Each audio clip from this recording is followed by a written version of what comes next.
Big earthquake off the coast of California, magnitude 7.0 right off the coast of California, the town of Ferndale. I'm reporting for you live from California, though, down in San Diego. My name's Stefan Burns. If you are new here, I'm a geophysicist, born and bred in California, went to UC Davis for geology, entered into near-surface geophysics. Now I talk geophysics, geology more on this YouTube channel.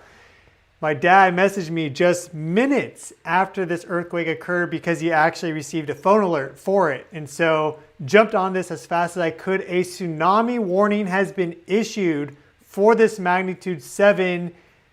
Looks like it was quickly retracted. And so there's been actually some unusual things as it relates to this earthquake explosion in California, because we had this magnitude 7. Now we have a whole swarm of earthquakes in this Mendocino fracture zone.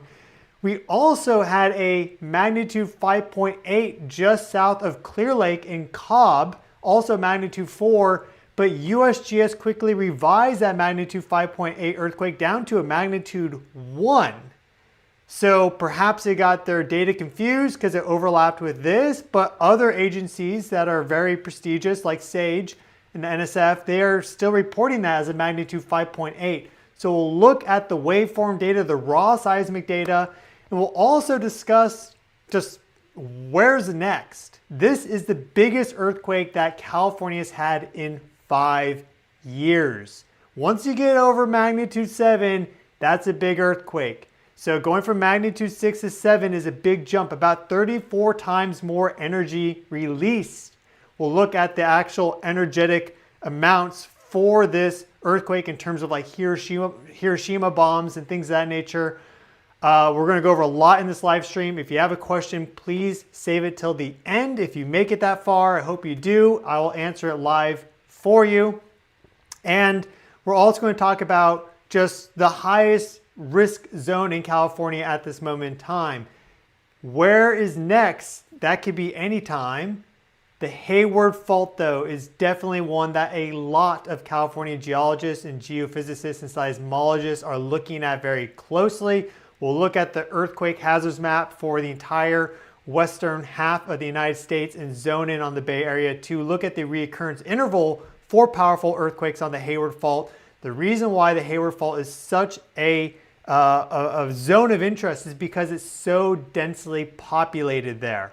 There's very little population density here, and so there were certainly some people that felt that quake, but not that many. The risk and the damage to like infrastructure and stuff is quite low. The risk to people is quite low, but in the Bay Area it's quite high. So is this the beginning of an earthquake sequence? We'll talk about that and more.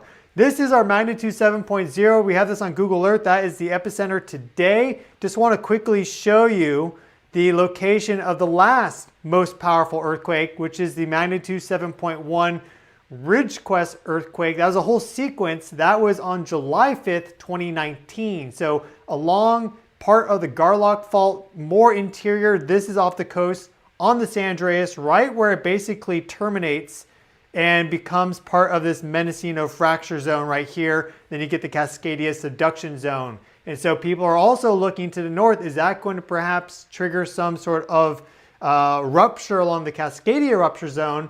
We just had a magnitude 6 off the coast of the western United States up in this region not that long ago, a couple months ago, if that. And so a lot of activity kind of brewing.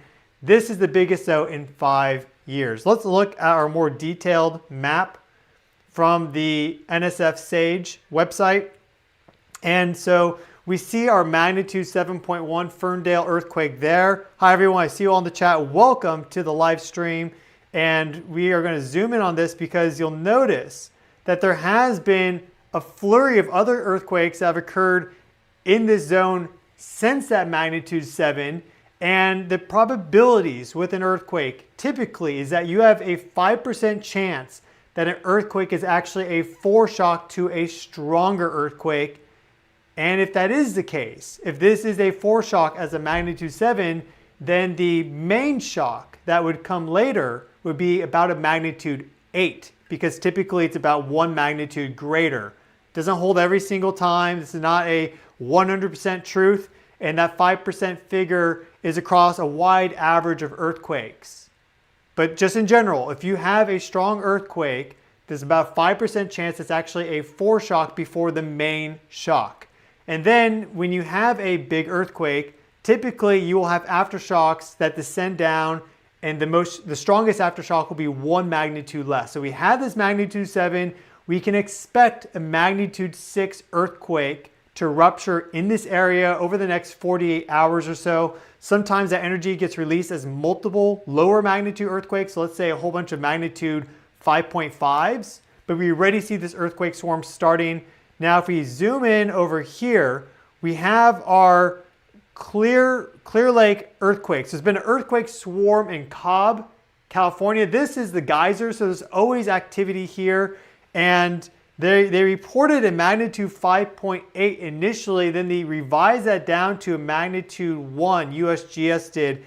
It looks like now the NSF SAGE website has also done that now that it is refreshed. But it is definitely just in general, a lot of earthquake activity all along California here, bleeding into this Mendocino fracture zone. You see some big ones right there as well. And this in general is just waking this whole area up. We've seen a lot of earthquake activity over in Southeast Asia and along just the ring of fire in that area. And California actually has been relatively quiet until now. Kind of anomalously so. I was wondering why we had so much activity in other places. And also, like, for example, a ton of activity down just below California wasn't reaching up from Mexico. Look at all these earthquakes that we've recently had here in SoCal. Again, these are all low magnitude earthquakes, but it is just showing the amount of overall activity. We can zoom out and we see just how significant this earthquake activity is. It really shows these fault zones. This magnitude 7, though, is a beast. So this is the earthquakes for USGS, their map. We see the different fault zones, the plate boundaries, 7.0 there. We see all the earthquakes coming in now. And then I think I saved the page that didn't update, maybe right here. Here was originally the magnitude 5.8 call that they had for Cobb. And we see the location right there. I have not refreshed this. So this is right after it occurred. They consider that magnitude 5.8. There also has been a documented magnitude 4. They have not revised that down. And so was it magnitude 8? Was it magnitude 1? Or was it magnitude 5.8, magnitude 1? That's a big difference. I'm just kind of surprised that it occurred. But we can look at our shock waveform data here to get a better understanding, because there's only about 3 minutes in between those earthquakes. And so here we had our very low vertical ground motion. This is measured in Nevada, a station close by. And then we see that earthquake come in, and all of a sudden the amplitudes on the shaking goes way up. And so that magnitude, that earthquake out of Cobb was just like 3 minutes after that magnitude 7.0 off the coast near Ferndale. And so I think they mixed it up with the data, the automatic system. It probably is a low magnitude earthquake, considering that is in the geysers, that hydrogeothermal area. And as a result, it actually was not a magnitude 5.8 earthquake. That is what the latest data is indicating.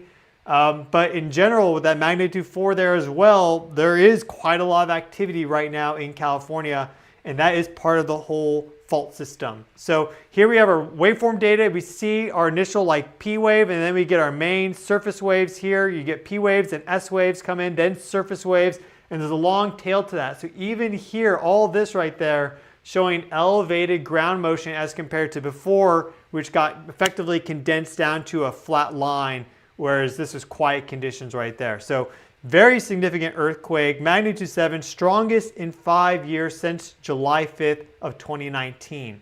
We have live updates, and we can actually see some of this shaking here with this video taken from Crypto Von Doom, right in that zone near Ferndale. And so we can see just how strong that earthquake was. This was off the coast. And so this is earth shaking that's coming inland and, causing ground motion there. But this was not, for example, like right underneath the epicenter. It's still some pretty significant ground motion. Thankfully, population density there is low. And we can actually see how that earthquake kind of bled out in terms of its energy with this map there. So maybe if I put on a different, this looks a little better, I think.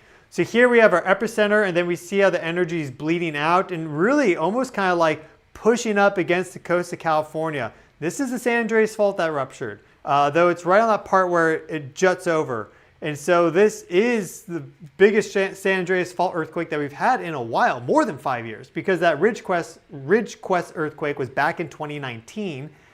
This is showing some energy bleeding along that fault and then going down. Now they've also issued a tsunami warning for this because it was off the coast. And so when you have those plates move like this, you can get this push of water and that can ripple out in all directions.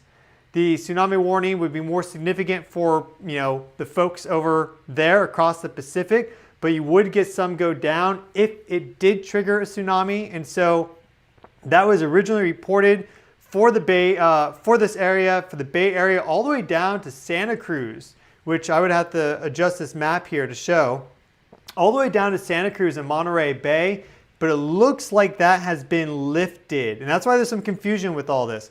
Because if you go to the tsunami warning system by NOAA, it shows very clearly no tsunami warning, advisory, watch, or threat at this time, whereas just 20 minutes ago we had that.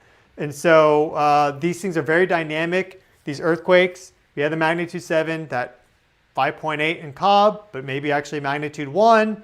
And then they said, hey, tsunami warning. They were evacuating the peninsula, places they were like actively evacuating people very quickly. And then, well, I guess there is no tsunami warning anymore. So pretty dynamic what's happening right now. I'll stay live for a while to make sure we cover all that.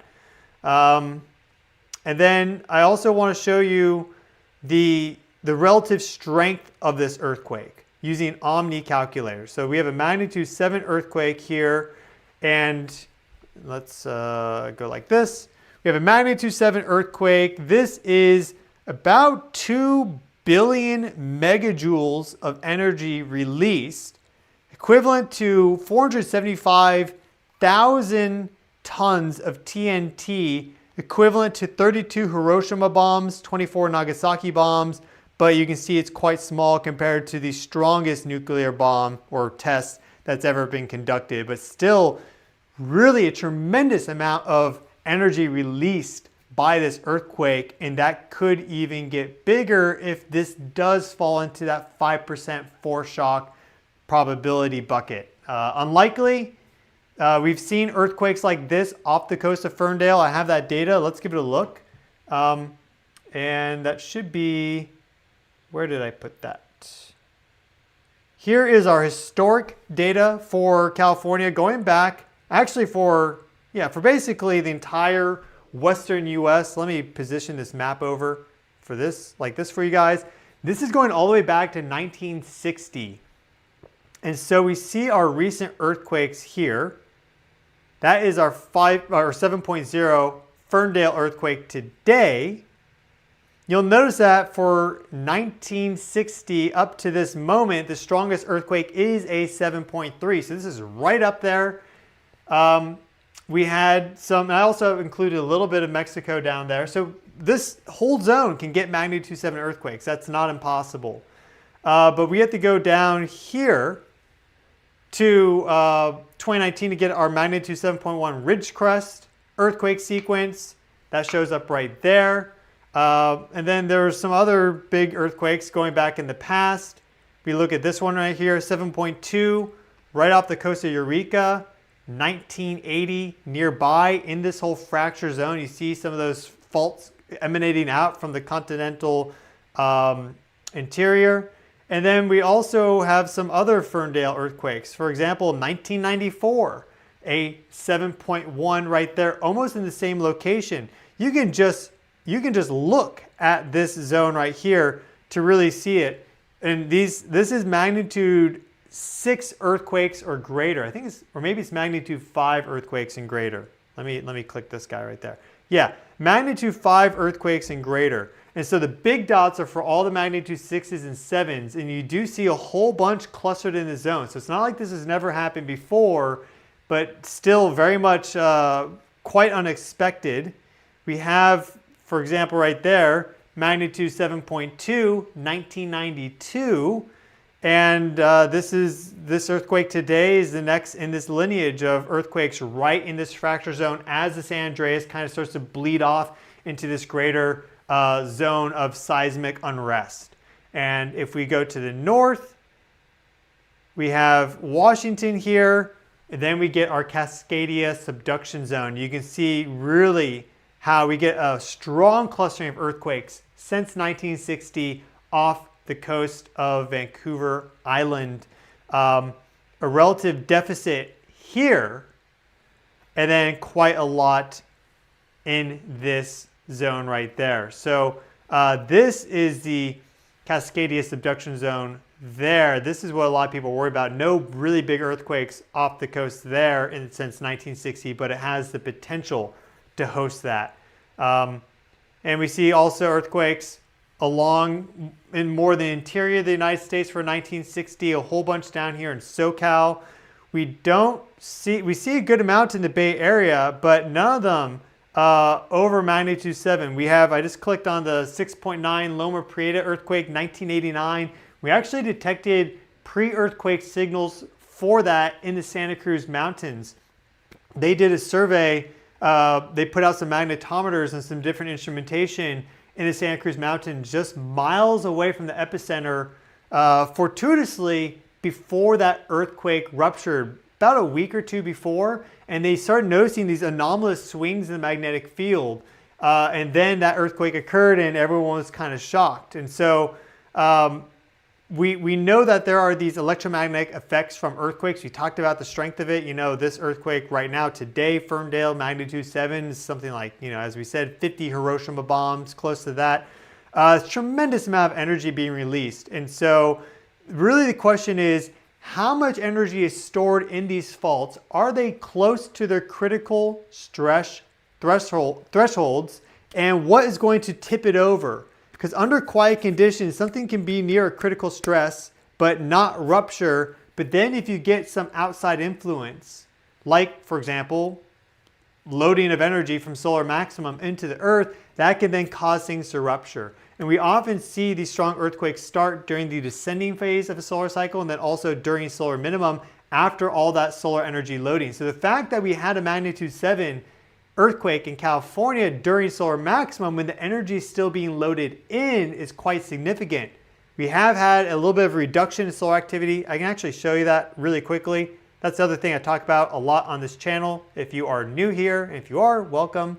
But we see solar energy loading really influence earthquakes, and that data is increasingly becoming more robust.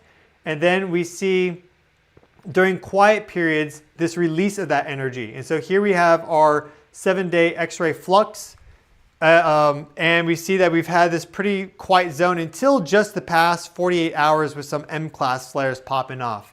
But we've had a bit of a reduction in overall solar activity over the past 2 weeks or so. We've had a lot of sunspots, but no active flaring. So that could explain how we've had this energy push from the sun, and now with a little bit of reprieve of solar energy, these earthquakes are starting to pop off, and California seems to be the target. I want to show you some of this data here. Let us look at our hazard map for the United States, and we can see, I want to be able to see myself too on a live stream. There we go. And we see quite a lot of risk and hazard really condensed in California. You can see that there's higher risk in some parts, not just California, in the western US, but really condensed in California, super condensed in the Bay Area. And so that is the worry and concern for a lot of people. And when we see this uptick in earthquakes, then people naturally start to think of the big one. Is there going to be a magnitude 8 or greater on the San Andreas Fault? Where is that going to rupture? We've had massive earthquakes in the Los Angeles area, San Diego, Fort Tejon, right? We've had big earthquakes on the San Andreas Fault near San Francisco. The 1906 is a classic example. There was a magnitude 6.8 in 1868 on the Hayward Fault. That was highly significant, and we haven't had a strong earthquake on the Hayward Fault since, and we are overdue for that based on the earthquake reoccurrence interval. So let us check that out. We can go over here. Here's our Hayward Fault timeline, and we see our earthquakes that occurred on the Hayward Fault going back to about 1000 AD. And this is the recent one. These are different earthquakes. The 1906 is the San Andreas Fault earthquake. But it's been more than 150 years since that most recent Hayward Fault earthquake, that magnitude 6.8. We're over that reoccurrence interval. You can see that this is actually the longest time span except for this zone right there. All these are quite a bit more frequent. And so earthquake reoccurrence intervals are not a surefire thing, like an earthquake will always rupture at that time. But in general, with faults, what you have is this accumulation of stress and then this eventual release. And there's a little bit of variability in when that releases based on the rate of stress accumulation and also on just what magnitude the earthquake will rupture. Because a magnitude, let's say 7.5, is greater than a magnitude 7. And so it'll take longer to reach that potential and then it'll release.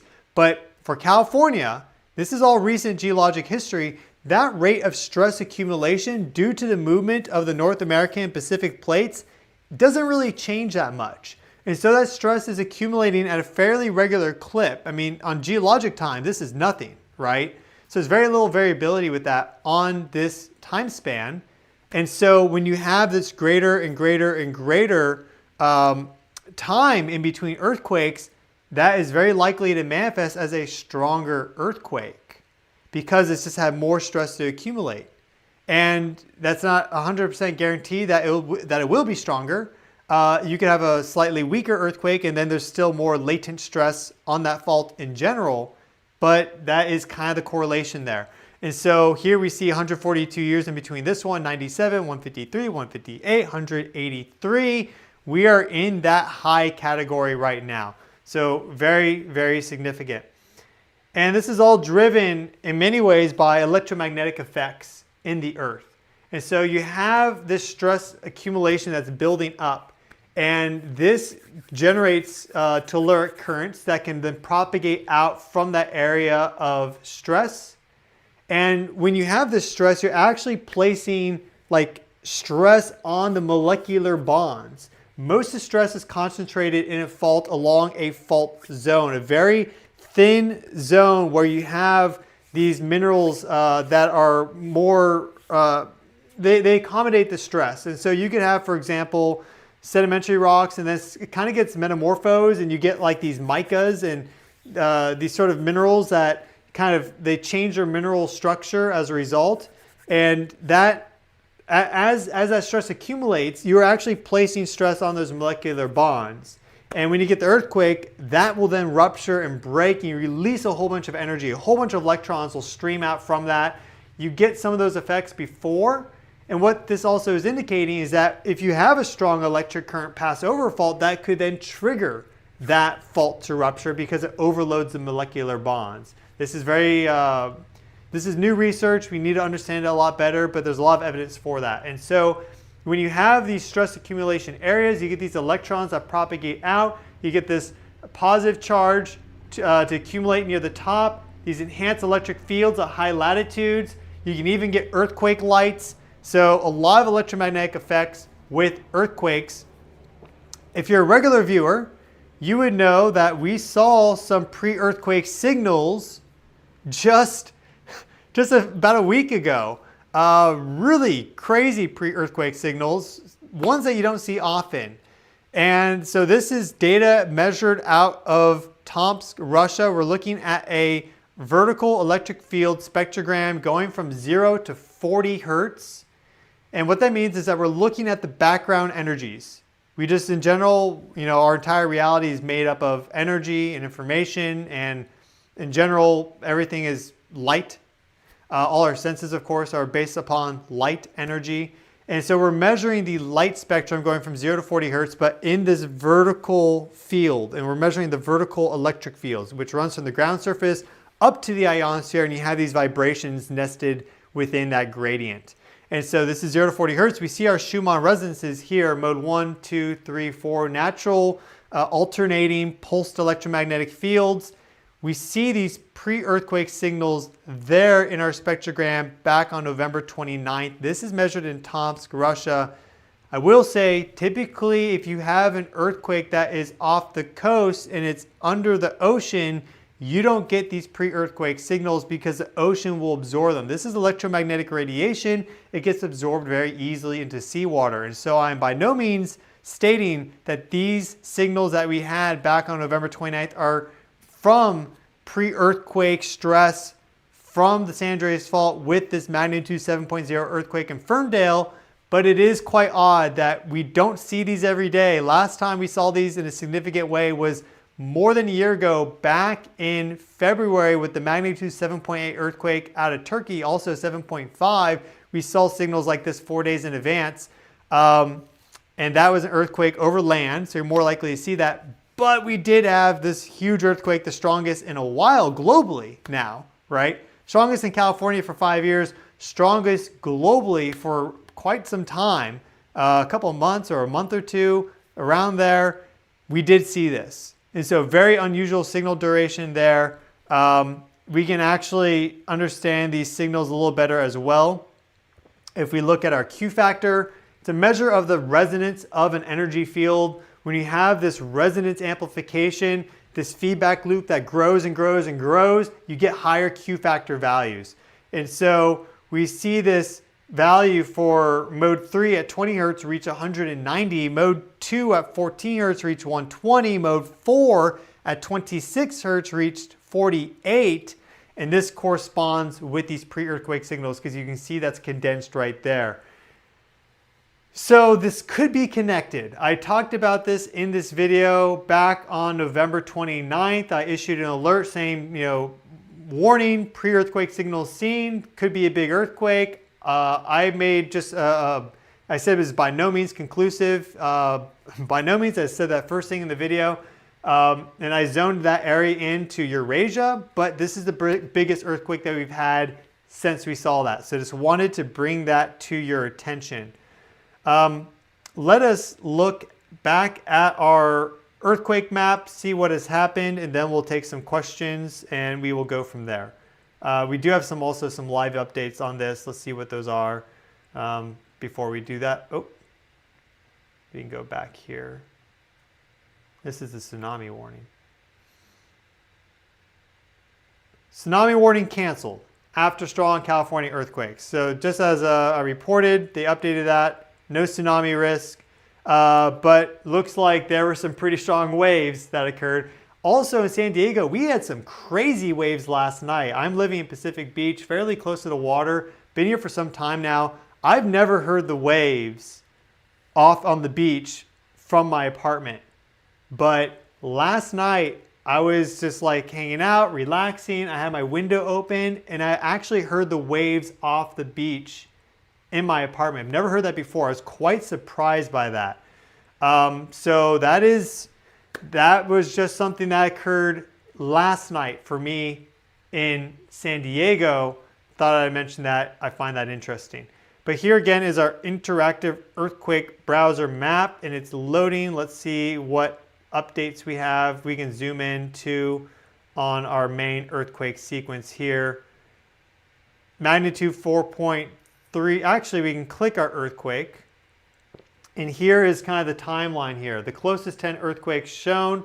We had that magnitude 7.03, 3.63, some 4s. We have that 4.17, 4.24. And we have some other 4s over here. So these 4.2 aftershocks had me worried up here on the Oregon coast, says Ashley. Yeah, again, the general rule of thumb is that if you have a strong earthquake, again, we'll use magnitude 7 as an example because that's what happened here with Ferndale. You will typically have one aftershock that is 1 magnitude less. And so that will then be a magnitude 6. And that takes about 48 hours. It can take anywhere from 0 to 48 hours to occur. With the Turkey sequence that we had back February 6th of 2023, we had the magnitude 7.8 earthquake, and then just like really quickly afterwards, like hours or less, we had that magnitude 7.5. That was anomalous. The double earthquake was not a magnitude less, it was only 0.3 magnitude less. So typically though, it's 1 magnitude less. Sometimes I can get released though as lesser earthquakes, lower magnitude earthquakes, but we haven't seen really what we typically see yet with this earthquake. This just happened. The time on this is 13, well, is that right? I want to click this guy. The time on this, this was 1644 UTC, and California is UTC -8, so this was 10:44 in the morning. I got the alert just 5 minutes after it happened, came here to set the live stream. So if you have any questions, now's the time to ask. I'll start to go through your questions. We can talk about this more while I'm here live. Happy to support you. Again, my name is Stefan Burns, geophysicist, reporting for you on this from California. Looks like the tsunami warning has been retracted. The 5.8 earthquake that was reported in Cobb was likely a misreport due to it being at the same time as this magnitude 7. So the waveforms were interpreted poorly, but just some odd stuff happening in regards to the scientific reporting with this earthquake, presenting all that for you, full disclosure. So yeah, if you have any questions, please type @Stefan Burns so it pops up really nicely, and then I can see that and answer those questions. This magnitude 7, we can also look at its waveform data, the updated waveform data. If we go here, I believe this should allow me to see it. Where is that? We can also look at our 3D view. Let's load that up. This is pretty cool. Thank you everyone for being here on the live stream. Happy to help out. Yeah, if you have any questions, again, please ask @Stefan Burns.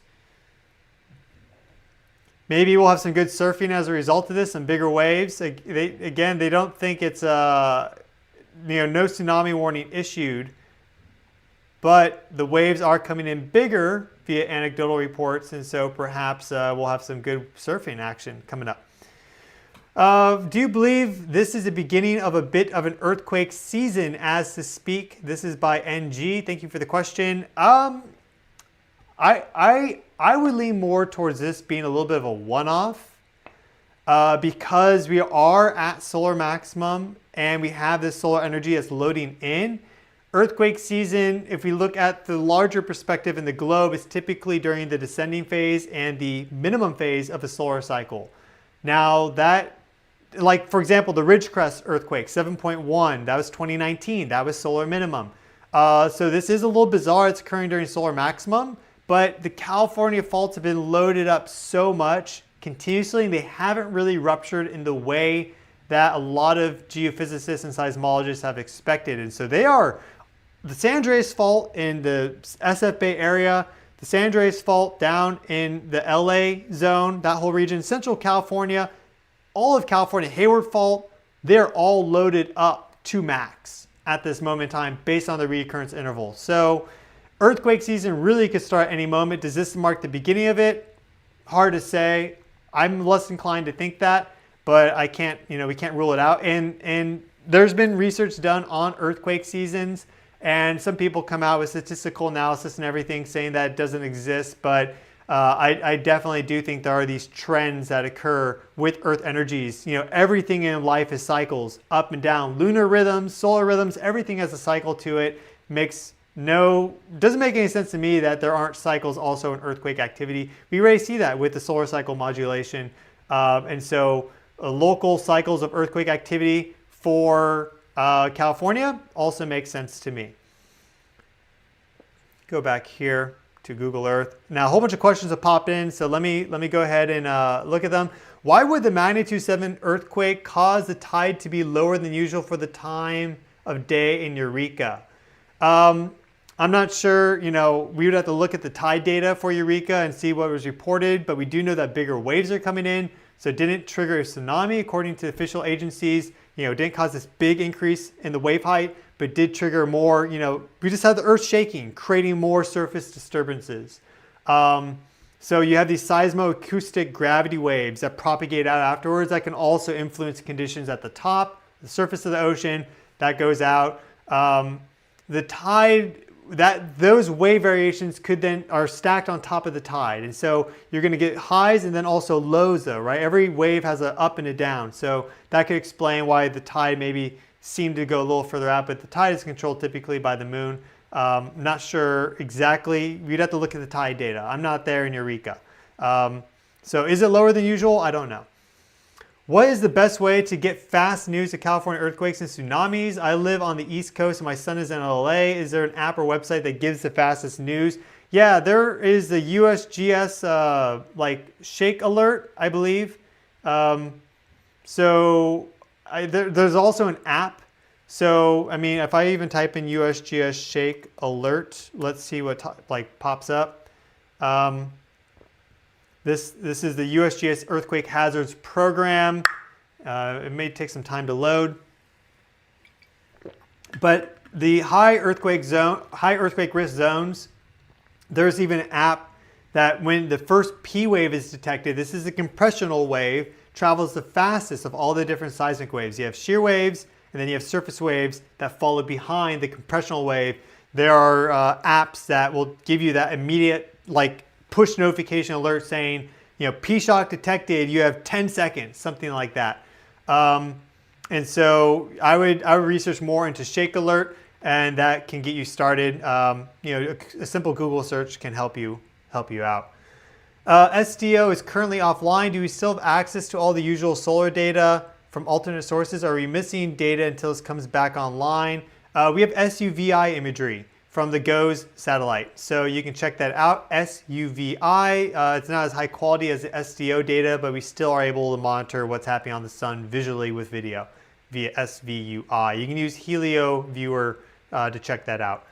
Hello, Mama Linda. That's from Desiree, if you're watching. Have you seen the latest Schumann resonance spectral data out of Tomsk for the last few days? It was far more intense than the spectral image you just showed. Yes, we can go there. This is sosrff.tsu.ru. This is the main data page for the spectrogram that I showed you. And we have to go down to our Schumannovskaya Resonancy, our sonogramma. Here we are. This is what Scott is referencing right here. I'm undecided as to what this is because we know that when there's strong winds, and right now the winds are strong in Tomsk, it can cause shaking on the antenna that can cause these energy increases apparently in the spectrogram. So this could all be microphonics, but there's plenty of times that the wind was blowing strongly during the summertime in Tomsk and we didn't see this. And so this could be spectral resonance structures, could be microphonics. The wind right now is about 10 kilometers or 10 miles per hour in Tomsk. Hard to say. So I'm still interpreting that, looking at that, but that's the latest data out of Tomsk, Russia. We're not seeing that data out of other Schumann stations. We can go over to, for example, Hungary and check out their data, but we do see some interesting waveforms in their data. You see kind of these wave variations and the horizontal east-west magnetic field component there, also up there. You see that? Those magnetic fields pick up a lot of noise from some nearby railroad tracks, but some bizarre stuff happening in the Schumann resonances certainly at this moment in time. Another question is,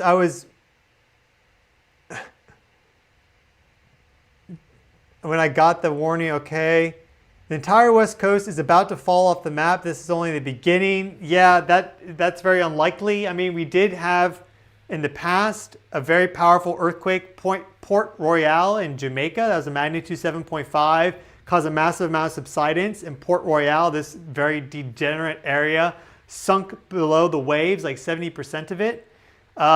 but that isn't all of California. So don't expect all of California to just sink off the map. That's just really not possible. But you can have earthquakes trigger localized big shifts in topography and subsidence and things of that nature. But in terms of earthquake, just like California just falling off and now water is lapping up against the Sierra Nevada, yeah, that's not going to happen. That's just not how it works. We have some more questions. I just want to make sure I'm getting these. There's a whole bunch of questions. Whoa, okay. Do you think it is because of the alignment of the planets in the gravitational magnetic pull between the sun and one of our gas giants? Okay, so that's interesting. We do have right now, and I talked about this in yesterday's video, we have an opposition between Jupiter and the sun. And so Earth at this moment in time is caught between the biggest gravitational players in our solar system. Jupiter is only 4.09 astronomical units away from the Earth right now. And the sun, of course, is, the biggest gravitational influence by far. But here we have solar system scope. This is a model for us to look at the solar system. Except for today, the sun-Jupiter opposition is tomorrow. But we see just basically the Earth caught right in between this gravity vector. And we also have this, this alignment here with Venus and Mars. So this is what some people have been calling the Shepherd's Cross, where you have this alignment here and then also this alignment there. So there are some interesting gravity vectors at play. Also Mercury in this conversation there, because we have a Mercury-Cazimi. This is all tomorrow. We have the Jupiter opposition and Mercury-Cazimi tomorrow. And so, yeah, a lot happening, quite significant. That could be connected to this earthquake activity. We know that gravity influences earthquakes more simply just looking at lunar rhythms and how the moon alters the tides, and that has a clear peak and connection to earthquake intensity and frequency, and also when it occurs. So there's very good data on that. But there's less good data on planetary geometries as it relates to earthquake, though there are people that are pioneering into that field. So is it a coincidence? I don't believe in coincidence. Jupiter opposition tomorrow, Mercury also aligned with this, and then this nice alignment between Mars and Venus in opposition. So a lot happening. I've talked about this in prior videos. If you'd like to see those, go check out my videos that have been occurring, that I've done over the past few days. At what speed do tsunamis travel? Pretty quick. I mean, you can go across the entire Pacific in like 8 hours or so, 8, 10, 12 hours. So it's like hundreds of kilometers per hour, hundreds of miles per hour, but it's not instantaneous, right? It takes time. So that's the thing. For an earthquake that occurs, let's exit out of this. For an earthquake that occurs here, you have to, that tsunami warning is quick. Now, the thing with this earthquake in Ferndale off the coast was that it would be like glancing effect, right? If it was for example, here, then it could radiate out more that way. But earthquake there, the water is going to kind of propagate in. How is it going to kind of enter into, let's say, Monterey Bay or the Bay Area? It's a little bit more difficult. So we didn't really see any tsunami manifest. But it goes out very quick. So if you have one close to home, or for example, if we zoom over to our friends in Japan, right, they get earthquakes right along the subduction trench. If they get a big earthquake there that causes a lot of uplift, that slams into their coastline right away. We have that also in play with, let's say, Indonesia, when that 2004 earthquake and tsunami that occurred there. It's very rapid, so much more danger for them. We haven't really had the biggest tsunami risk in California for a while, and in general, it's not the highest probability zone for tsunamis and for them to be very destructive. Would data show other than natural source signature? I'm not sure what you're referencing. There was a few shakers that registered negative 0.03 kilometers, negative epicenters. So basically that the earthquakes were happening above ground. That's just probably an error in the data. with the USGS, we can go there really quick. This is now showing a 0.6, a depth of 0.6. So the epicenter is 0.6 kilometers down below the surface. You'll notice, for example, this next earthquake here. This is what, Iran? Actually, we've had a few earthquakes in Iran, which is in general suspicious because there were earthquakes that occurred about a month ago that were perhaps nuclear tests that they were conducting. So Iran is an earthquake-prone area, but also nuclear testing will cause basically shaking of the ground surface that's detectable by seismometers. You notice here that the depth is 10 kilometers. USGS assigns a value of 10, just arbitrary, when they don't have the actual depth measurement pinpointed yet.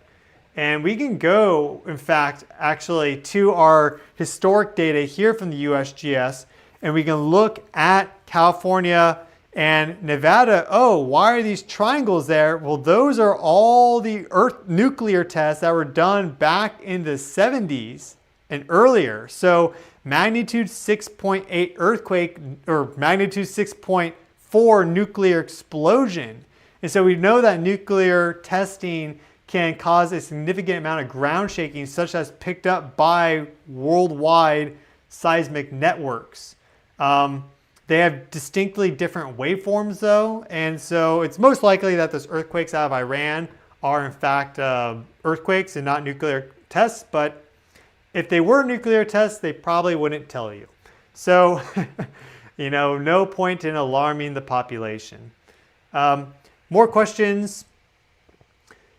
Could it mean that some of the ocean went into the earth? I mean, yeah, perhaps. We don't really know what happened at the site of rupture. We do have some interesting footage that has been caught by divers before, like at the moment of an earthquake, pretty close to epicenter.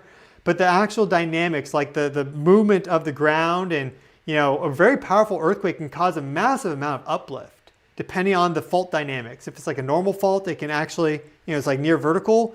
The blocks can go like this. San Andreas is a strike slip. And so you're not going to have too much dynamic like that because they're literally just going to slip past each other. There may be a slight amount of normal or like reverse motion. Sometimes a little bit of inclination to that. But in general, they just move past each other like this and cause kind of a jolt that then ripples out. Earthquakes and faults are definitely connected to hydrothermal processes and water and lubrication, all that stuff. But in terms of like a massive amount of water being like pooled down into the crust, I don't think that's the case. Any connection to planetary conjunctions with earthquakes? Yeah, we talked about that before. There seems to be something, but more data is needed. Is the Jupiter opposition affecting earthquakes? Mars retrograde? Again, yeah, it's very coincidental, very interesting. Yesterday's Indian earthquake was reported as 5.3 accurate. Some say that government there tend to underreport. We can look at that. We have that's our historic data. Let's go here. Latest earthquakes, 7 days, magnitude 2.5 and greater, and we can collapse this. And here is maybe this is the India earthquake, 5.0 and a 5.2 up in Pakistan. I'm standing off to it. So yeah, I don't know. But in general, there's a worldwide network. When you have a strong enough earthquake, that seismic, that shaking, those vibrations can be felt worldwide. And so if you have 3 seismograph stations, you can typically triangulate it. We have a lot more than 3 seismograph stations around the world now. And so there are seismic networks operated by a variety of groups, governments, and also third-party independent organizations, and they all look and compare their data together. So there are multiple networks. And so if one network is saying something, the other network or the other networks are going to be truthful because they may not have a vested interest in what's happening in India, right? They don't care. So they're just going to report it as it is because they want accurate data so we can actually understand this stuff. There's a lot of good, honest people still doing science, contrary to what you may think with the media. So is there any foul play with India? I don't think so, but I mean, we can't also deny that there is weird stuff that also occurs, and there's been plenty of instances across time of people falsifying things, and the truth comes out later. So that's just, it's a nuance thing that we have to be aware of. From Jenny, she says, what day did you notice an uptick in pre-activity last week? That was November 29th, based on the Schumann resonances. We noticed a lot of bird activity the day after Thanksgiving. Yeah, so that's the day after Thanksgiving, the 29th of November. And I reported on that for you on that day as fast as I could. Julie asked, could these earthquakes be because of the asteroid that will pass near Earth tomorrow? I'm glad you brought that up. No, I don't think so, because that is not a big gravitational influence. But we do have some pretty big asteroids swinging by, and we just did actually. So this is right here, December 3rd, a 400-meter diameter asteroid came within 12.2 lunar distances, and then we had a 388-meter diameter asteroid pass within 12.3 on the 4th. Today's now the 5th. So we had two big daddies swing right by. They did not get within lunar orbit. Some of them do. But like, for example, all these right here, like 0.1 for the lunar distance, got very close, but it's only a 1 meter wide asteroid. It burned up in the atmosphere. But a 400-meter one, that could take out a city. So it's good that that did not, neither of those impacted. But did that have an effect on the earthquakes? I do not think so. And then we have more questions. Just want to make sure I get them. A lot of questions. Thank you all so much. Here we go. I live in Redding, California. This is from Michael. I'm okay with San Fran falling to the ocean. A lot of people are. When do you suggest the big one might come? Years-wise anyway, since you know the history of earthquakes. Again, that's almost like a fool's errand or game to kind of play prediction for the big one. But if I had to look at just the recent, like the upcoming timeline, I would say anytime during the late descending phase of solar cycle 25 and solar minimum. So that would be 2030 through 2035, you could say. That would be an increased chance of there being really big earthquakes globally. And we know that this area is long overdue for a powerful earthquake, both for the San Andreas Fault in the Bay Area and further south, and also for the Hayward Fault. And so that is just, I would say, probably the highest probability time frame in the near future for a big one. The tide is 6.58 feet now. This is Eureka. Higher than usual. I mean, that's just a small differential. I don't think it's worth noting. When the tide gets low before tsunami, it's called a drawback or retreating wave. It's considered a warning sign. If they called it off, it's still something to be aware of. Thank you, Kay Robbins. Can a tsunami happen on our east coast that could sink? And I think you said maybe you mean Long Island. For there to be an earthquake off the east coast, or a tsunami for the east coast, you would need an earthquake that occurs on some sort of seismic fault system over here. We do have some seismic faults down there, and we have our spreading center here, but typically the biggest earthquake you'll get from a spreading ridge is like maybe a magnitude 6, if that. I mean, it's very rare to get a magnitude 6. Usually they're like 5.5s or so. This area is not seismically active because, again, the plates are spreading there. It's where they're meeting each other that you get a lot more earthquake activity. But down in the Caribbean, you get an earthquake on that bad boy. Look at that trench right off Puerto Rico, right? You get an earthquake there, that could then cause a tsunami warning or a tsunami going up. So possible. Or you get some sort of like meteor impact, right? You get this to hit, boom, massive wave coming. Very low probability, but that, we've had that happen in geologic past. What day did you notice an uptake? Yeah, I answered that question. From Julie, could these, I answered that question as well. Is it because of the temperature changes since we're going into winter? That's an interesting question. You know, the big temperature swings, is that connected to earthquakes? I don't have an answer for you on that. I would lean more towards thinking that's not really super connected. But perhaps, I'm not just going to immediately discount it. I don't know the answer to that. Big temperature differentials, who knows? Earthquakes, though, the stress on these faults is typically down, quite a bit under the subsurface. So this one was at 0.6 kilometers. That's fairly close, but good luck trying to dig down there, right? Once you get down, even just 5 feet underground, the temperature is stable, and you go down further, it starts to increase. And so how much the surface temperature is affecting a fault down at 5, 10, 20 kilometers, I don't think it's doing much, but I'm going to reserve my, I just don't know the answer to that specifically. I'm sure people have looked at that. Question from Revolutionary Liberation, which is 2 coronal holes currently also are on the sun. We can give that a look. So we go to our latest space weather data here, and we would want to go to our GOES SUVI imagery, and we can look at our 195 angstrom view here. And punch in on this guy. Here's what we have happening with our sun at this moment in time.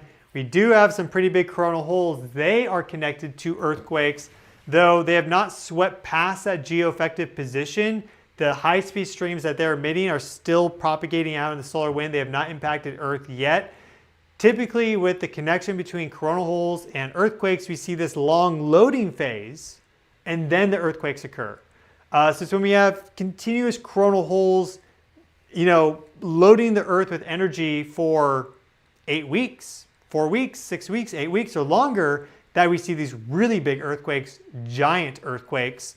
We have had quite a lot of coronal holes since the beginning of November. Now they've come back. We're just a month off of the beginning of November now, December 5th. Actually, these all really started up on November 3rd. And so, we'll see how this influences overall global earthquake magnitude and distribution in the coming days. If you'd like to stay appraised, subscribe to the channel. I'll keep you informed. If you have a question, ask in the Q&A. Does this mean that nothing really happened as of now? This is from Adventure in the Free World. In terms of risk to people and infrastructure and tsunami warnings, yes. It seems like overall things are fine. But this was a huge release of energy and could be 5% likelihood or so of foreshock. So we don't know, but thankfully no real tsunami risk from this. We'll find out what sort of damage was caused as a result of this, but the population density in Ferndale in that zone is low. Very likely that anyone lost their life, very unlikely. And so overall, we kind of got lucky with this one. This was not the big one on a fault with a high population density like the San Andreas or the Hayward Fault. This was on the San Andreas, but up in the Mendocino fracture zone off the coast, which is good. Thank you everyone for the super thanks for those that have given them.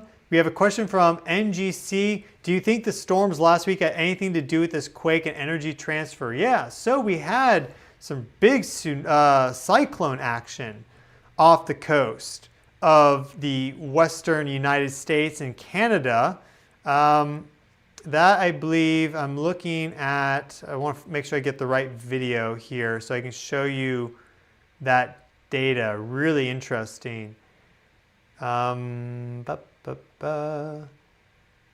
Here we have our dual bomb cyclones from November 22nd. You see this was actually the first one, and then this one got generated, almost made this yin-yang shape. This is Vancouver Island, like over here. And so this is way up near Washington. We do see a connection between cyclones and earthquakes because of how it changes the atmospheric parameters in the ionosphere. It's not a one-to-one, but there is sometimes a connection between them. But these were significantly further north than the area of rupture. But we did have an atmospheric river that pummeled that area. And so I think I have that data graphic too. Yeah, here we are.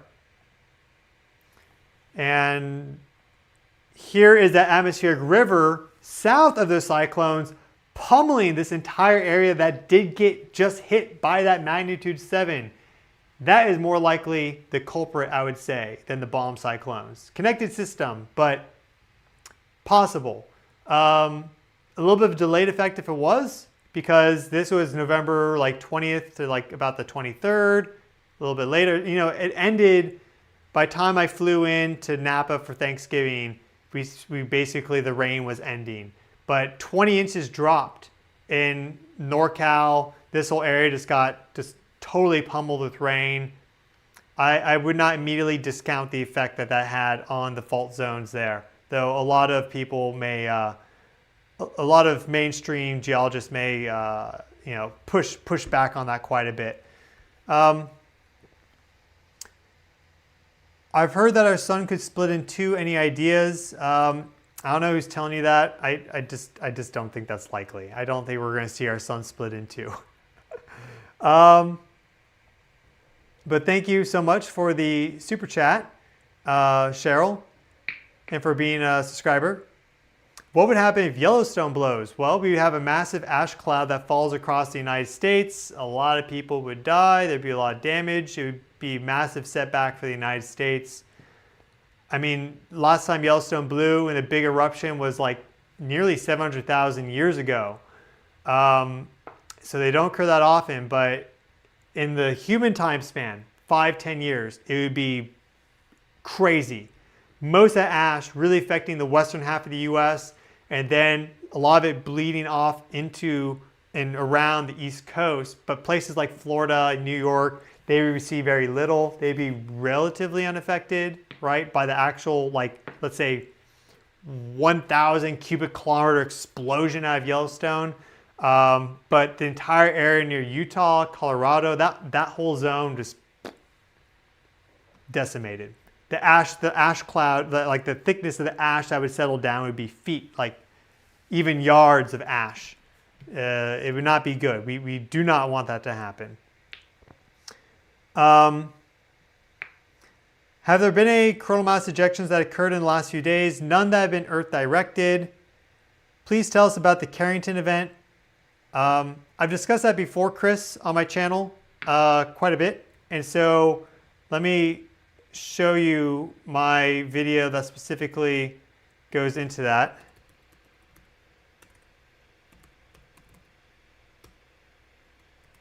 This should pull it up.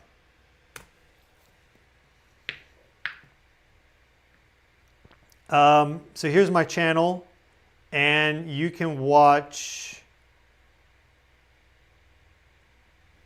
this video here. Could solar activity disrupt the US elections? I go in depth on the biggest solar storms that we've had since the Carrington event. I talk about the Carrington event as well. So that is the video to watch if you want to learn more about the Carrington event and other equivalent solar storms that we have had since then. Their characteristics vary, but they have occurred. So yeah, happy to help you out with that, Chris. And then more questions are rolling in.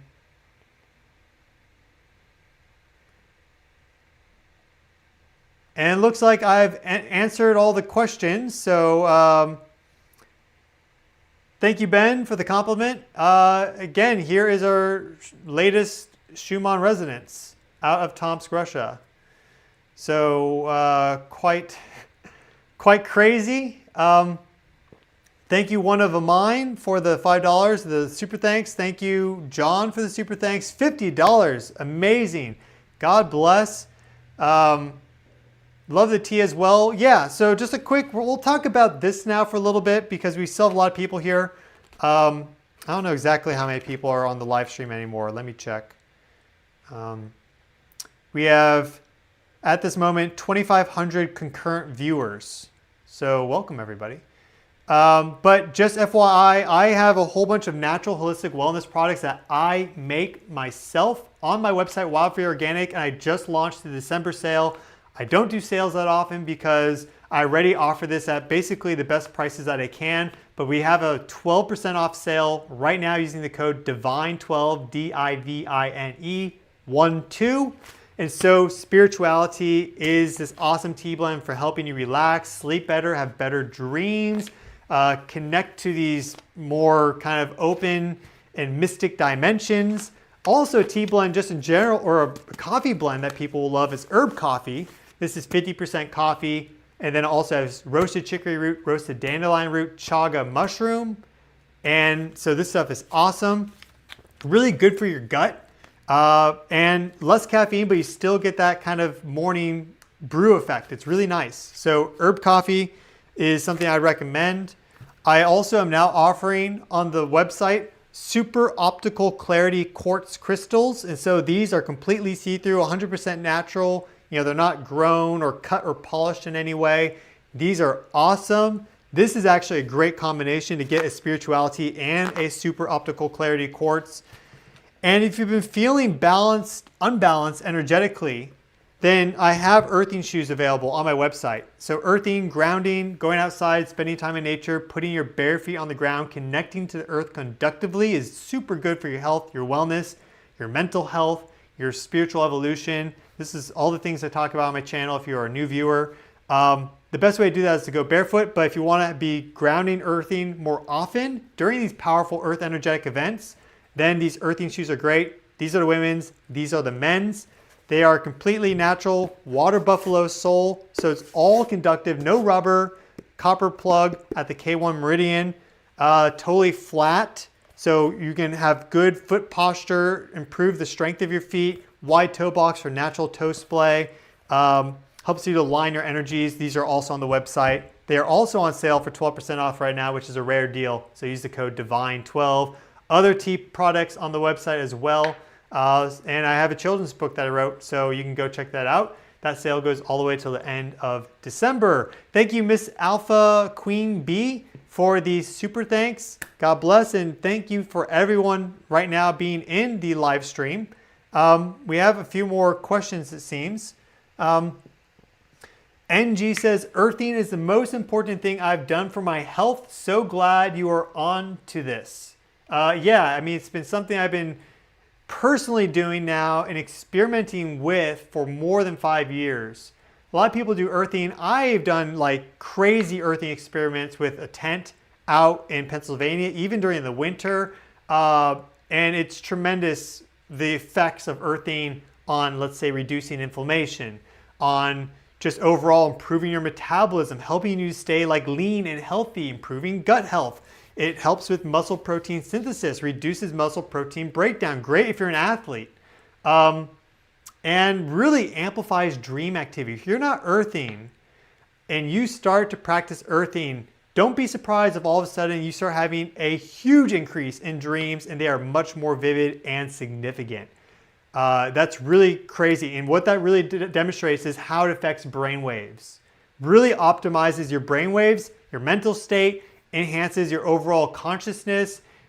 Like our friend said, one of the best things you can do for your health and your wellness, completely free. If you do want to be doing it more often, you don't want to walk around barefoot, then I have these all natural earthing shoes for you. But at the end of the day, you can always do it for free by going outside barefoot and putting your feet on the ground or other conductive substances or materials like concrete. Even concrete's conductive, asphalt is not, but like a grass lawn at the park is the best thing you can ground to. It feels amazing for your feet, helps you just feel good. Thank you for all the hearts, folks. You should stock some grounding sheets too. Yeah, I'm looking into that. I want to make sure they're actually good. A lot of the products out there are not really that great.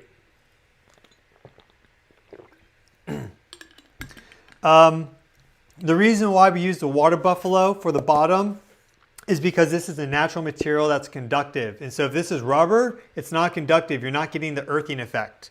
And so this copper plug at the K1 meridian, you know, the K1 meridian is right here on your foot.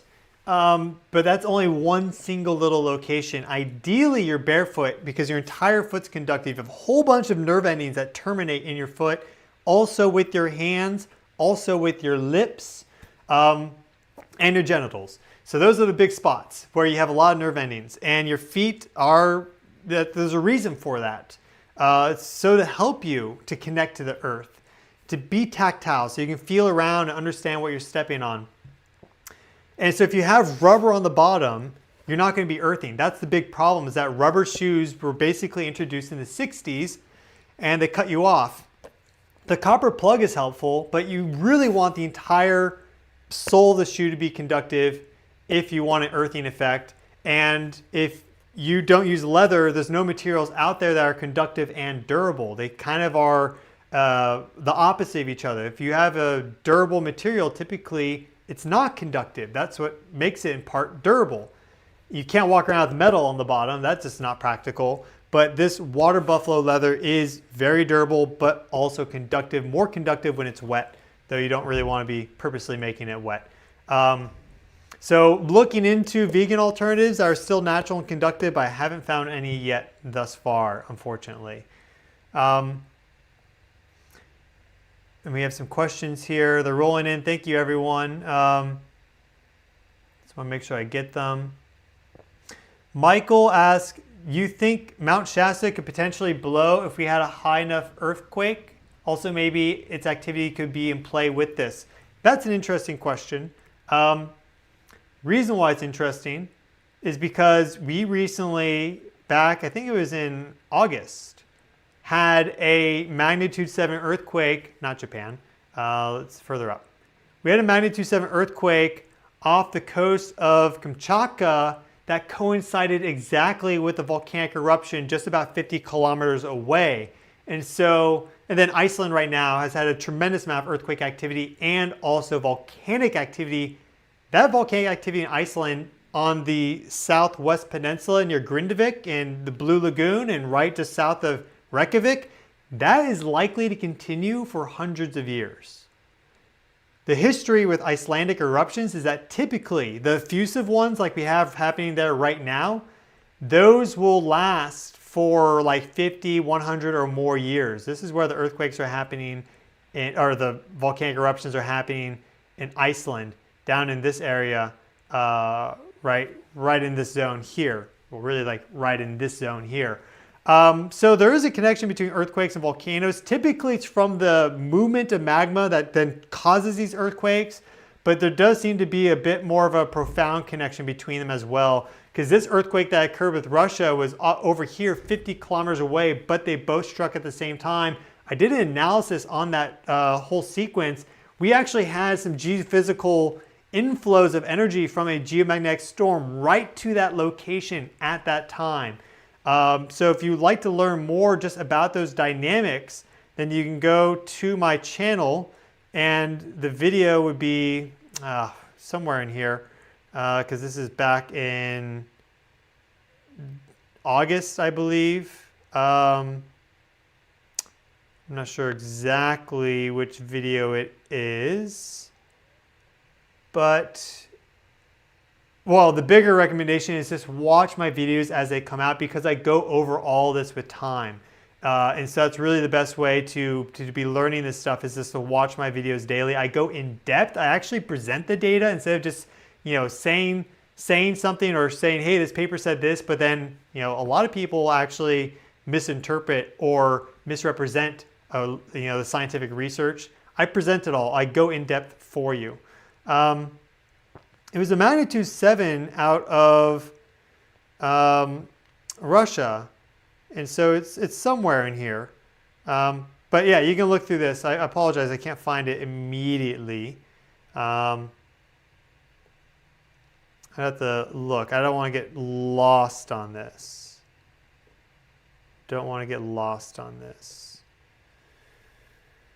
Also, just in general, if you want to learn more about like the movement of the magnetic North Pole, you can watch this video here, Pole Flip. That's a good one. Not enough people have watched this. A lot of misinformation out there on the movement of the North Magnetic Pole. This one addresses most of that. I will be coming out with more videos, but that is definitely one to watch if you haven't already.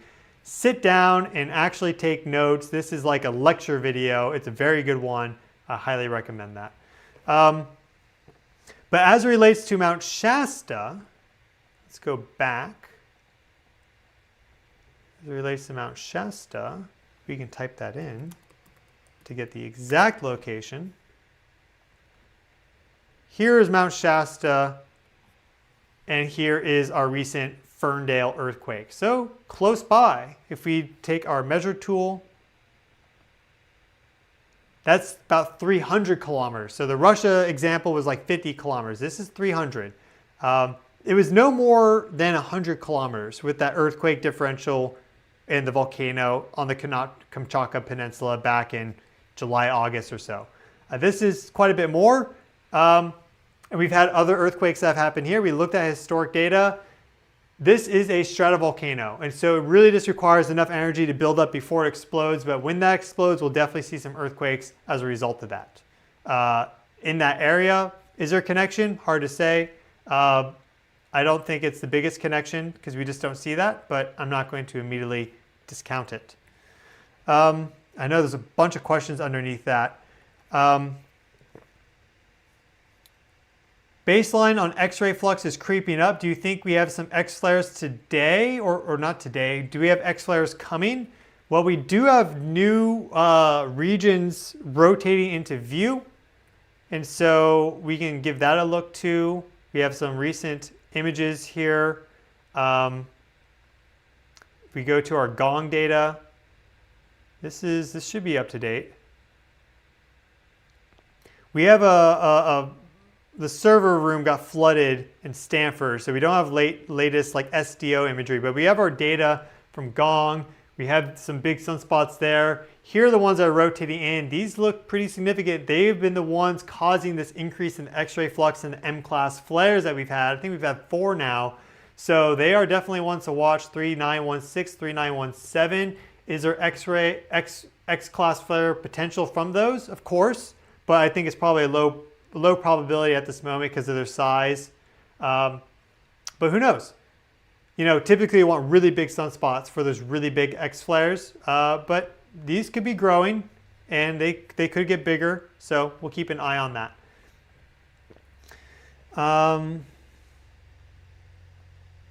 Haji, hello. Hello.